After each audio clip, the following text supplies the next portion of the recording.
Olá, visionários e visionárias, como estão vocês? Vocês estão bem?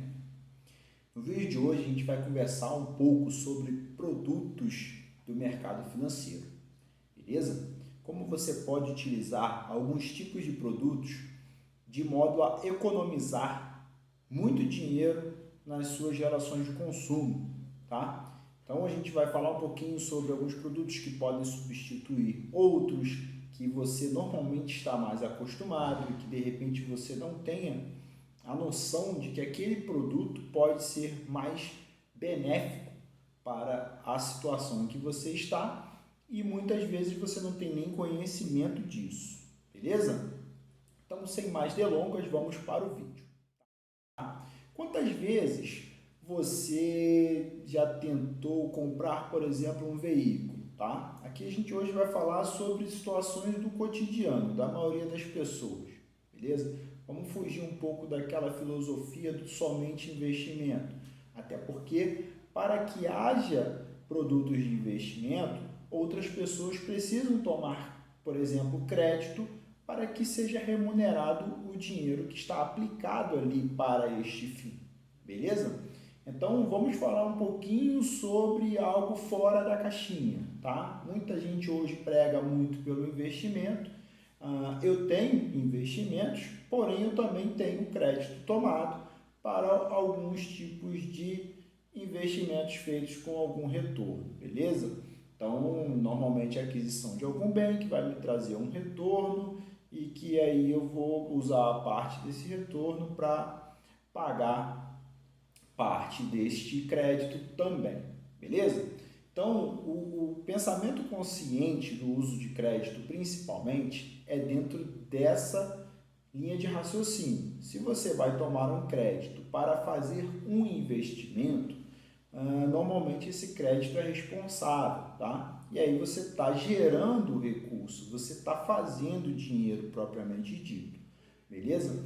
Então, se você tem, por exemplo, a necessidade de comprar um veículo para você ou para o seu negócio, né, que vai ser um bem, teoricamente um veículo é um bem de consumo, tá? Mas se ele for aplicado na solução que a sua empresa, o seu negócio, né, ou aquilo que você precisa fazer depende de um veículo, ele passa a ser um ativo de investimento, tá? Então, temos algumas empresas que dependem de um veículo para fazer entrega, né, ou para fazer o transporte de alguma pessoa.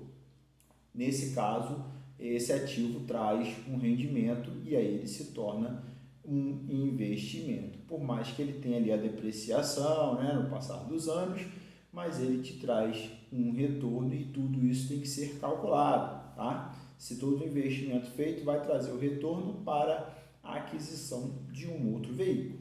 E aí a gente tem outras alternativas para a aquisição, por exemplo, de um veículo. Uma delas seria, por exemplo, o consórcio, né? Se você consegue se planejar para a aquisição de um veículo e você não tem em si tanta pressa para ter essa aquisição, o consórcio pode ser, por exemplo, uma excelente forma de você fazer essa aquisição de um veículo, por exemplo. Tá? Eu quero, de repente, adquirir um imóvel, seja para moradia ou seja até para um investimento. Analise o seguinte: aparece um imóvel como uma oportunidade de compra, ou seja, o preço dele está abaixo do mercado, seja lá por qual motivo. Muitas vezes, nesse momento, por exemplo, de crise, existem algumas pessoas que estão se desfazendo de alguns bens para poder quitar alguma dívida, pagar algum compromisso. E aí nisso abre uma oportunidade para você que é investidor, de repente, adquirir um imóvel com um valor abaixo do preço praticado no mercado. Com isso, você pode, de repente, com esse desconto que está sendo aplicado no valor do imóvel, adquiri-lo através de alguma fonte de recursos que seja de terceiros, ou seja, pode ser um empréstimo, pode ser um financiamento ou até mesmo um próprio consórcio. E aí, digamos que se você vai comprar aquele imóvel para morar, existe o custo de oportunidade. Se você hoje paga aluguel, teoricamente você vai deixar de pagar esse aluguel e vai pagar ali a prestação daquele imóvel, certo?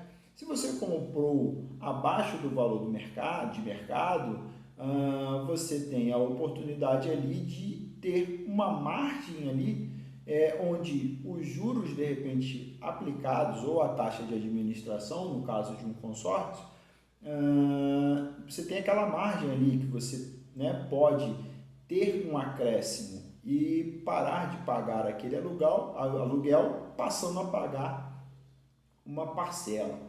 Lembrando que o cálculo tem que ser feito de forma consciente, tá? Se você vai pegar, por exemplo, um financiamento de 30 anos, o ideal é que você o liquide ali no máximo em 10. E dessa forma você consegue abater muito os custos do financiamento, tá? Então você vai sempre pagar ali e amortizar mais uma parte. A ideia é você vir reduzindo, né? Pegar todos os... Se você tem CLT, você vai pegar suas férias, você vai pegar seu 13º. Se você receber participação de lucro, você também pega aqueles valores e vai amortizando ali a sua dívida, né? O seu compromisso, de modo que você consiga reduzir aquele prazo, tá? E aí com isso você vai ter um custo muito menor no final do seu financiamento. Talvez até se você conseguir pegar o imóvel com um bom desconto, às vezes vai sair pelo valor de mercado e você está ali com o imóvel sem pagar aluguel mais dele, e a partir do momento que você quitar esse imóvel, você pode, né, passar a investir também o valor desta parcela, beleza? E aí pensando no consórcio, tá? O consórcio, quando você adquire o consórcio, só compensa você quitar se você for vender o bem, tá? Porque a taxa de administração ela é fixa. E aí se você não tem intenção de vender aquele bem, é muito melhor você ir pagando as parcelas, até porque normalmente a taxa de administração é fixa, ela está diluída entre as parcelas. No caso de imóveis, pode existir no grupo de consórcio que você de repente venha a adquirir a correção por algum índice de inflação. Aí você tem que analisar isso, tá? Se tiver, aí de repente seja interessante você ir abatendo também. Mas se não tiver uma correção por índice de inflação, o que no caso de imóveis é bem raro, não compensa, tá? Se não tiver nenhuma correção, se você pagar somente a taxa de administração, não compensa você liquidar um consórcio, tá? Vai pagando ali as parcelas, por exemplo, de veículo, ele não tem, né? Então você vai pagando ali as parcelas até o final, a não ser que você queira realmente vender o bem, tá? Existem outras modalidades, por exemplo, de consórcio, como para aquisição de bens móveis, né, de menor valor, como eletrônicos, né, eletrodomésticos,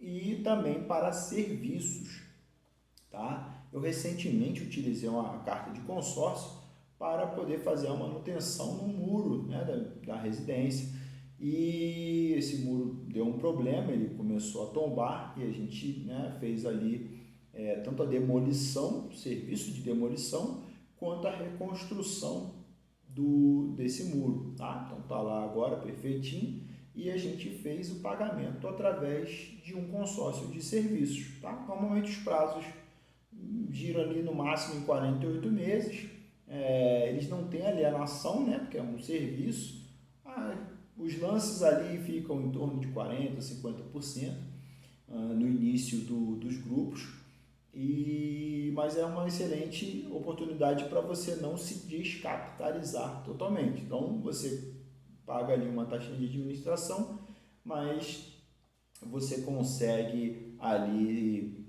entrar com uma metade do capital, outra metade você paga ali com um valor de parcela bem baixo, né? Então, assim, existem diversas formas de você pagar menos no final, tá? E aí, se você não tem pressa, como eu falei, o consórcio pode ser uma excelente oportunidade. Se você tem pressa, né? Ah, não, eu preciso desse bem para amanhã. Normalmente, tá? Quem tem pressa paga mais caro. Essa é uma máxima que não tem para onde correr. Tá? Se você tem pressa, muito provavelmente você vai pagar mais caro por aquele bem ou serviço. Se você tem um horizonte de tempo para conseguir analisar melhor, conseguir condições, por exemplo, de financiamento melhores, você vai conseguir ter um custo menor no final dos pagamentos, tá? Então aquela operação acabará sendo um pouco menos onerosa para você. Então essa é a dica principal do vídeo de hoje, tá? Quanto maior a sua pressa, mais caro será o seu financiamento, ou seja, o capital que você precisa para adquirir aquele bem, caso você não tenha.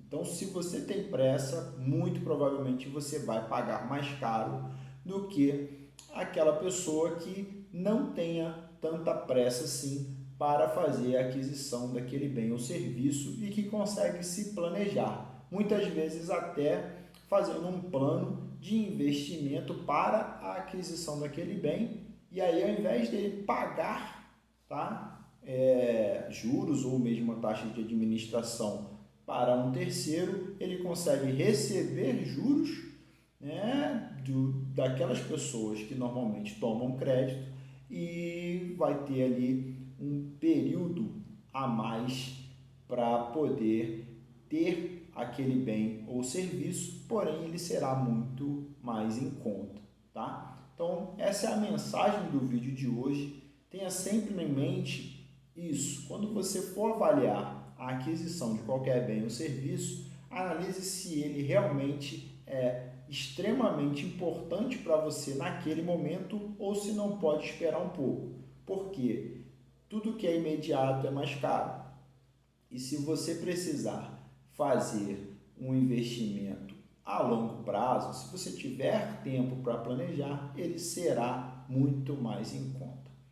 Não deixe de deixar o seu comentário aqui sobre o que você achou desse vídeo, qual a sua opinião a respeito. Se você tem outra ideia em relação ao tempo para aquisição de um bem ou serviço, né? Se você é muito imediatista, se você normalmente planeja para fazer a aquisição de algum tipo de bem ou serviço, curta aqui esse vídeo se você gostou, tá? Não deixe de compartilhar nas suas redes sociais, e se você não é inscrito, se inscreva aqui no canal, dê essa força aqui para o seu amigo, porque a gente está tentando levar informação de qualidade para as pessoas poderem escolher melhor as suas oportunidades de investimento, seja ela com capital próprio ou de terceiros.